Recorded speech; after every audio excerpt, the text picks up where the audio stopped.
Salmo 73. De maneira resumida, o salmista ele estava caindo da fé por ver a prosperidade dos homens maus e, ao mesmo tempo, ele sofria.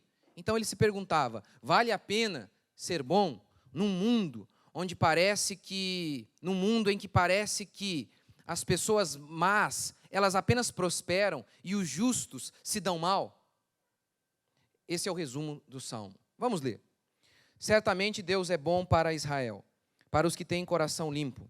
Quanto a mim, meus pés quase tropeçaram, faltou pouco para que eu escorregasse, pois eu tinha inveja dos arrogantes, ao ver a prosperidade dos ímpios.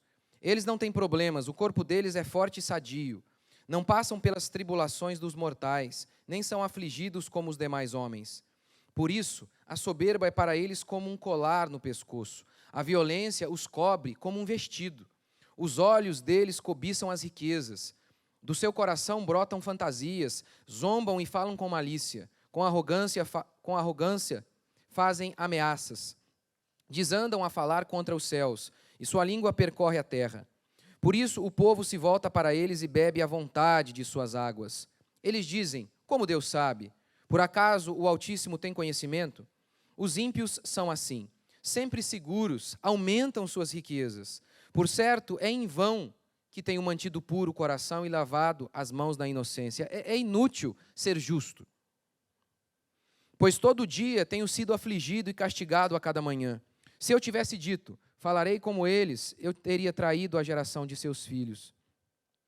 Quando me esforçava para compreender isso, achei que era uma tarefa muito difícil para mim, até que entrei no santuário de Deus. Até aqui, o cenário é catastrófico. A partir do versículo 17, as coisas mudam. E quando mudam? Quando ele entra no santuário, quando ele participa de um lugar de culto, onde havia um culto. Aí tudo muda. Veja como a cena muda. Verso 17. Então compreendi o destino deles. O culto é o lugar de compreender. Certamente os pões em lugares escorregadios e os fazes cair em ruína. Como são destruídos de repente. Ficam totalmente aterrorizados. Como alguém que acorda de um sono, assim, ó Senhor, quando acordares, tu os desprezarás. Quando meu coração estava amargurado e no meu interior me perturbava, eu estava embrutecido e ignorante. Era como animal perante ti. Ele está dizendo que aquele pensamento dele em achar que os homens ímpios estavam numa situação melhor que a dele, apesar de todo o sofrimento dele, ele está dizendo: isso é o pensamento de um animal. Não é racional isso. Não é racional, por nenhum segundo, achar que um sheik, um rei ímpio, vive melhor que um cristão, por mais miserável que seja. Não é racional pensar diferentemente disso que eu acabei de dizer. Verso 20, 21. Quando meu coração estava amargurado, 23, desculpa. Todavia estou sempre contigo, tu me seguras com a mão direita, tu me guias com teu conselho e depois me recebes com honra. Quem mais tenho eu no céu senão a ti? E na terra não desejo outra coisa além de ti. Meu corpo e meu coração desfalecem, mas Deus é a fortaleza da minha vida e minha herança para sempre. Os que se afastam de ti perecerão. Tu exterminas todos os que se desviam de ti. Mas para mim é bom estar junto a Deus. Ponho minha confiança no Senhor Deus para proclamar todas as suas obras. Até aí. E na sua casa é bom você ler e prestar atenção. Você nota no começo que ele diz: os meus pés quase resvalaram, eu quase derrapei. Aí daqui a pouco ele diz: o Senhor coloca os ímpios em lugares escorregadios. Cada detalhe aqui está posto de propósito e fecha um círculo perfeito diante do nosso Deus. O salmista, ele está angustiado. Ele diz: amargurado. Por que eu sofro? Eu, que busco a justiça, enquanto os homens maus apenas prosperam. Essa é a visão que ele está tendo. Eu não estou dizendo que está correta a visão dele, mas essa é a visão que ele está tendo naquele momento. Os ímpios apenas prosperam e ele apenas se dá mal. Martin Luther King Jr. disse que neste mundo, na maioria das vezes, a verdade está na forca e a mentira no trono. Num mundo em que o bom e justo Paulo é decapitado, enquanto o maligno e depravado Nero tomam vinho, a gente pode se perguntar, será que vale a pena ser bom? Será que a gente não pode, inúmeras vezes, ser tentado da mesma maneira que o salmista foi? Claro que podemos. Se este homem, esse gigante da fé, passou por esta tentação, você e eu, se não passamos por esta tentação, vamos passar. Portanto, eu quero falar de alguns princípios aqui com base neste texto. Hoje eu vou começar essa série e eu quero começar falando sobre, em primeiro lugar, sobre a fé, quando a fé vacila. Ele diz, quase me resvalaram os pés. Eu quase derrapei da fé. Eu quase caí, diz o salmista. Mas não em adultério. Ele diz que quase caiu da fé. Ele duvidou da bondade de Deus. É por isso que ele começa o salmo dizendo, Deus é bom. A primeira afirmação dele foi justamente a dúvida que permeou o coração do salmista. Aconteceu com Marta e Maria, quando viram seu irmão morto. Jesus disse, olha, ele vai ressurgir, eu vou ressuscitá-lo. E elas, de maneira brava, responderam, vai sim, vai na ressurreição, no último dia, não é? Aconteceu também com João Batista.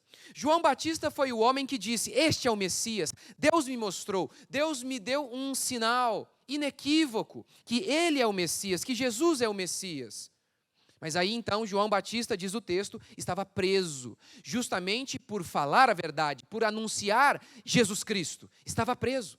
Nesse momento, diz o texto, que João enviou discípulos a perguntar a Jesus, tu és mesmo o Messias?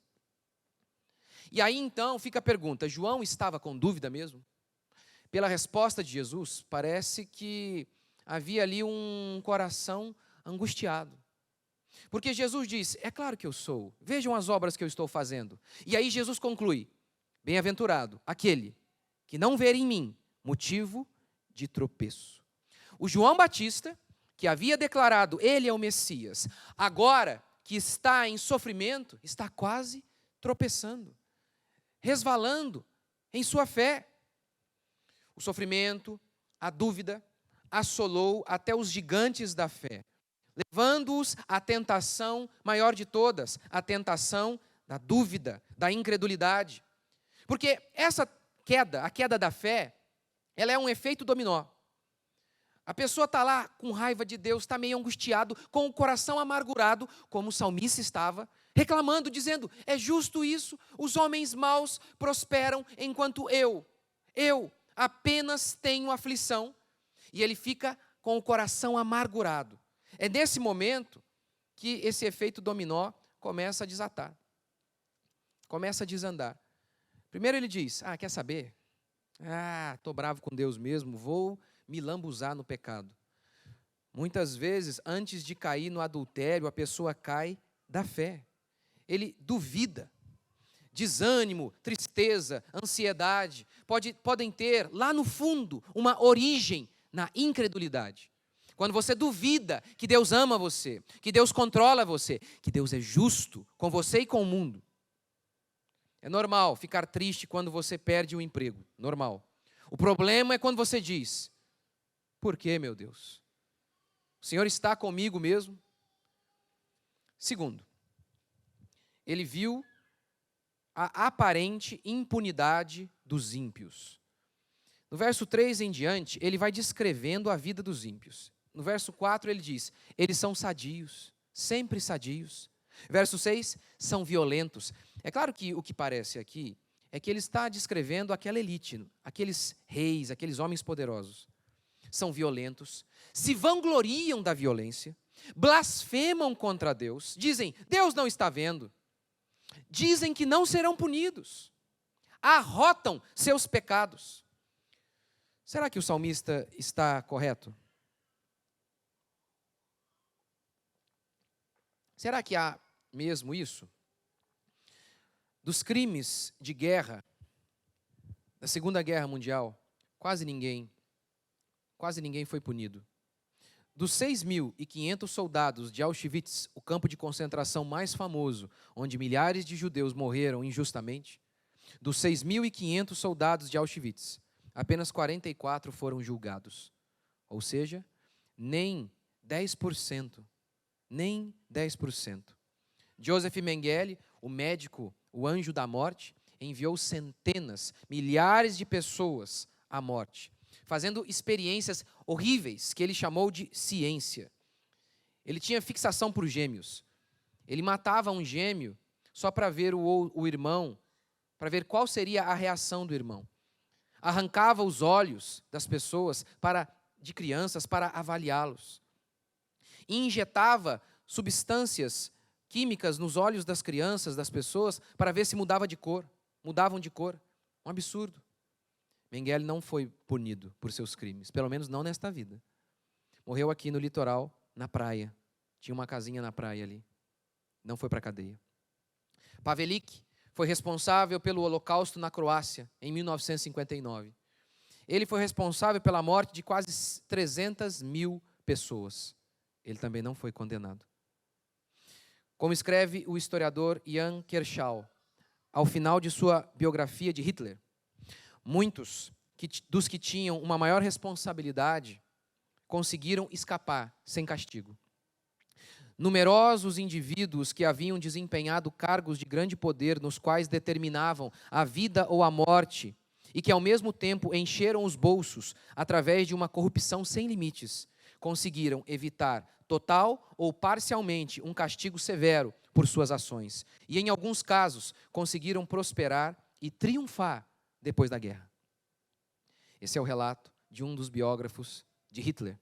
Grande parte daqueles maníacos, daqueles psicopatas, não foram punidos. Pelo contrário, eles enriqueceram, roubando judeus, e prosperaram muito depois da guerra. Em São Paulo, de 2002 a 2009, 95% dos crimes ficaram impunes. 95%. Se você levar em conta que em torno de 70% dos crimes, dos roubos, não são nem mesmo levados à justiça, não são nem mesmo denunciados à polícia. Portanto, o salmista está correto. Há mesmo impunidade. Essa é a verdade. Os homens maus vão sempre prosperar e os homens bons serão punidos? Não. Não.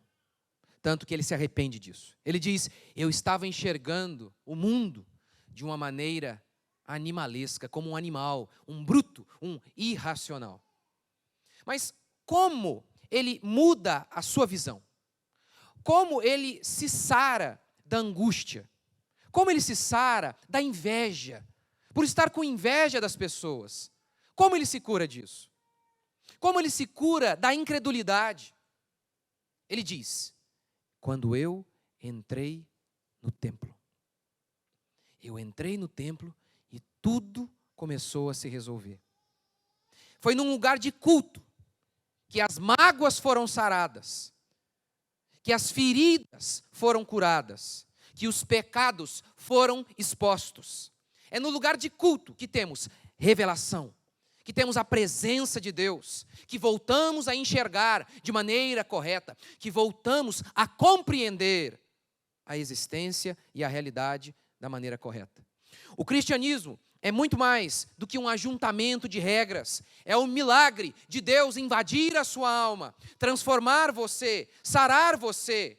Ele não diz: eu estava mal até que abri um livro. Não, ele diz templo. A fé cristã é conhecimento. Mas a fé cristã é muito mais do que isso. É poder de Deus. É o Espírito de Deus habitando em nós. Como a Escritura diz, quando nós nos reunimos no nome do Senhor, Ele se faz presente. Por isso é tão importante um culto bíblico, com louvores bíblicos, com exposição fiel da Escritura. É o lugar onde as amarguras, as angústias são arrancadas de nosso peito. foi no templo, foi no culto que ele começou a se sarar. Por quê? Primeiro, ele viu o fim dos homens ímpios. Verso 17. Até que entrei no santuário de Deus, eu compreendi o fim deles, o destino deles. É verdade, a Bíblia fala do homem rico, daquela parábola do rico e do Lázaro, lembra? O rico morreu em ditosa velhice, com glórias e fartura. O crente, na miséria, sendo lambido por cães, mendigando à porta do homem rico. É verdade, a Bíblia fala de alguns homens que morreram nesta vida e eles não foram punidos nesta vida. Mas a Bíblia também fala de homens como Amã, o maligno Amã, que havia preparado de maneira injusta uma forca para o justo Mordecai. E a Bíblia diz que Amã morreu na forca que ele havia preparado para o homem justo. É verdade, na história nós temos homens como Mengele, que morreram aqui e não foram punidos. Não foram. Mas a história também mostra inúmeros outros que morreram em solidão, drogados, sem propósito, com medo, apavorados. Pensem nos impérios que ruíram. Pensem naqueles artistas, estrelas do rock, semideuses, pensavam eles. Muitos deles morreram afogados no próprio vômito, como Led Zeppelin. O salmista não estava vendo toda a verdade, toda a realidade.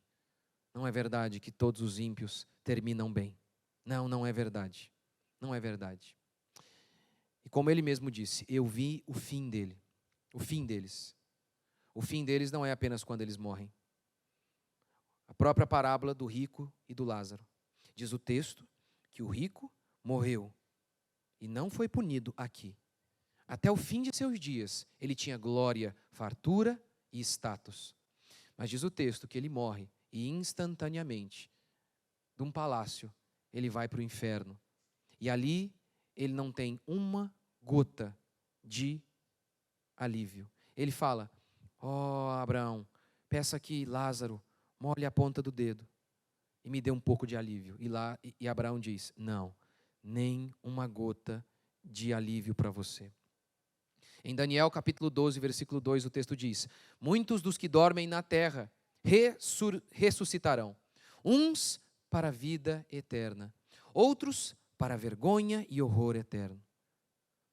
O fim da vida não é a morte, é o dia do julgamento final.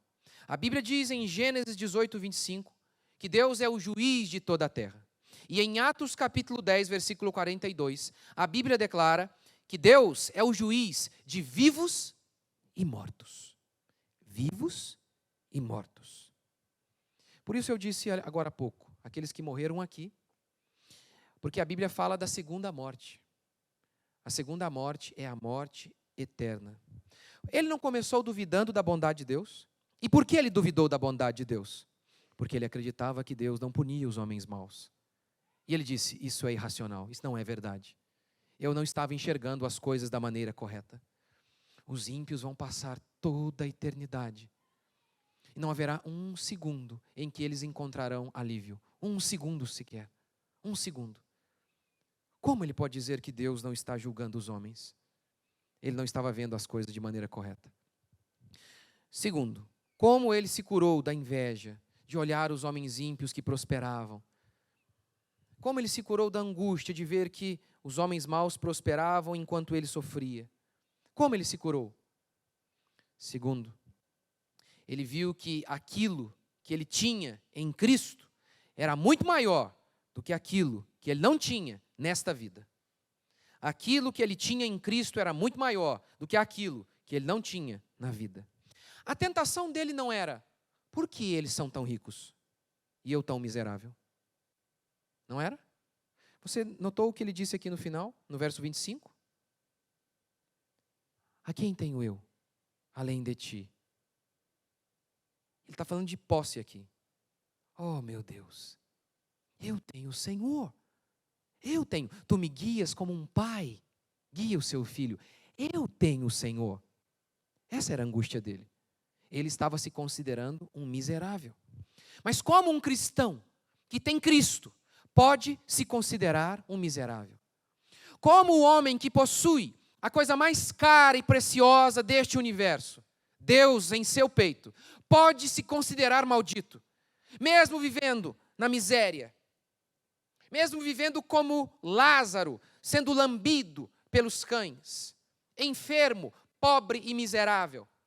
Como um cristão, em meio aos piores sofrimentos, pode se enxergar como maldito? Blasfêmia! Não pode, não pode. Isaías diz: para os perversos diz o meu Deus, não há paz. Não há paz. Um ímpio, quando você o vê tranquilo, não é paz aquilo. O que ele sente é uma anestesia. Ele está anestesiado. Anestesiado. E muitas vezes, quase que literalmente, porque é mais ou menos esse o efeito de muitas drogas. É isso que ele está tendo. Não paz. Não aquela paz que Jesus disse: eu vos dou a minha paz, não como o mundo dá. Eles não têm isso. No verso 23, como um pai, o Senhor me guia. Pega a minha mão e me guia. Nós temos amor. Quantos aqui têm filhos? Deixa eu ver. Quase todo mundo, né? Quem não tiver vai ter, em nome de Jesus. Um monte. Se Deus quiser. Aí vocês não riram, né? Se você tem um filho, você sabe. Se houvesse, por um segundo, uma situação em que você tivesse que escolher entre salvar seu filho e ficar com todos os seus bens, todos vocês aqui, sem exceção, todos mesmo, vocês não hesitariam por um segundo. Vocês entregariam tudo, tudo para salvar seu filho, para salvar alguém que você ama. Qualquer um de vocês fariam isso. Porque no final, o que importa é o amor. É o amor. O amor é tudo que importa. É exatamente isso que nós temos em Deus. É exatamente isso. Nós somos amados por Ele. Nós temos paz. Nós temos amor. Com zelo Ele nos guia. E o texto diz que Ele nos guia até a glória. Lembra daquela ilustração que eu já dei aqui? Imagine que você está em um barquinho, bem michuruca, bem sem vergonha. O máximo que tem de alimentação ali é sardinha, água quente. E entrando água no barquinho. Então, você olha os ímpios no Titanic, celebrando a vida, a música. Eles têm entretenimento, eles têm caviar, eles têm do bom e do melhor. Por um segundo você se sente mal e amaldiçoado, porque você não está enxergando o todo, você está enxergando apenas uma parte.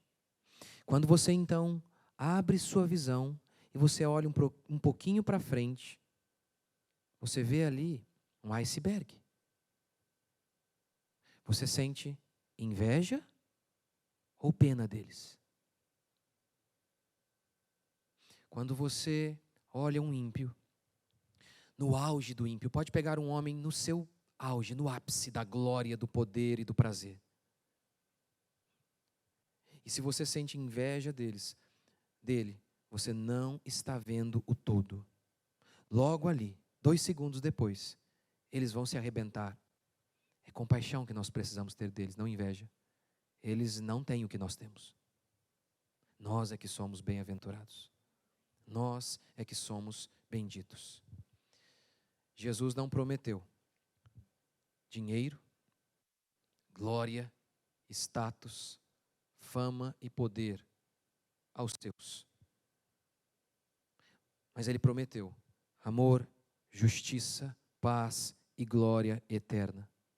que é tudo o que precisamos para sermos felizes. Tudo, tudo, tudo. Por isso, como diz Apocalipse 22:11, continue o injusto fazendo injustiça. Continue o imundo sendo imundo. O justo continue na prática da justiça. E o santo continue a santificar-se. Por quê? Um dia o Senhor de toda a terra voltará. E os seus olhos estarão sobre todos, todos aqueles que são seus. E ele dirá aos seus: foste fiel no pouco, sobre o muito eu vou te colocar. E os seus olhos estarão sobre todos os maus. E a Bíblia diz que eles serão, como o salmista expressou aqui, exterminados. E o pior é que o exterminados aqui é que eles não vão deixar de existir. A exterminação deles é existir eternamente em angústia. Você se lembra daquela passagem que declara que o inferno é o lugar de choro e ranger de dentes? Porque o inferno não é o lugar do silêncio. Por quê? Porque o inferno não é o lugar onde as pessoas vão deixar de existir. Há som no inferno, porque elas vão continuar existindo, só que gemendo por toda a eternidade. Enquanto isso, diz Daniel, os que são de Deus estarão no gozo eterno do nosso Deus. Vamos ficar de pé?